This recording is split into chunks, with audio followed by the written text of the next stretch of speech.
இன்றைக்கு மக்கள் செல்வாக்கு இழந்துட்டார் ஸ்டாலின் அவர்கள், இளைஞருடைய செல்வாக்கையும் இழந்து விட்டார். அதனால இப்பொழுது அறிவிப்பு கொடுத்திருக்கிறார். கல்லூரியிலே படிக்கின்ற மாணவர்கள், அரசு கல்லூரியிலே படிக்கின்ற மாணவர்களுக்கு லேப்டாப் கொடுப்பதா சொல்லியிருக்கிறார். தொடர்ந்து 4 ஆண்டு காலம் சட்டமன்றத்தில் அழுத்தம் கொடுத்தோம். அனைத்து இந்திய அண்ணா திராவிட முன்னேற்ற கழக அரசு இருக்கின்ற பொழுது, இளைஞர் புரட்சி தலைவி அம்மா இருக்கின்ற பொழுது அரசு பள்ளி படிக்கின்ற மாணவர்களுக்கு ஒரு விஞ்ஞான கல்வி கொடுக்க வேண்டும், அறிவுபூர்வமான கல்வி கிடைக்க வேண்டும். இதற்காக மடிக்கணினி திட்டத்தை கொண்டு வந்தார்கள்.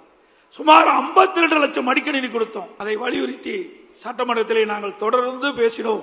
சட்டமன்ற உறுப்பினர்களும் பேசினார்கள். தொடர்ந்து பத்திரிகையின் வாயிலாக, ஊடகங்களின் வாயிலாக நம்முடைய கருத்தை தெரிவித்தோம். அப்பொழுதெல்லாம் ஸ்டாலின் இந்த திட்டத்தை கொண்டு வருவதற்கு உடன்படல.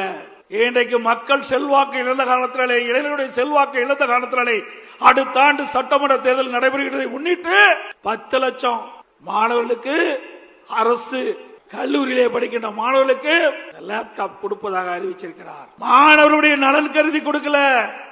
அடுத்த ஆண்டு நடைபெறுகின்ற சட்டமன்ற பொதுத் தேர்தலில் அந்த இளைஞர்களுடைய வாக்கு கிடைக்க என்பதற்காக இந்த 10 லட்சம் லேப்டாப் கொடுக்கறீங்க. இந்த கல்லூரி திறப்பதற்கு முன்பே கொடுத்திருந்தா அவளுக்கு பயனுள்ளதா இருந்திருக்கும். ஆனா கல்லூரி திறந்து 5 மாதம் கழித்து இப்ப கொடுக்கறீங்க.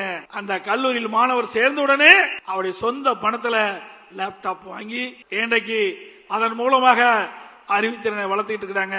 இந்த லேப்டாப் கொடுப்பதனால என்ன பயன்? எண்ணி பாருங்க.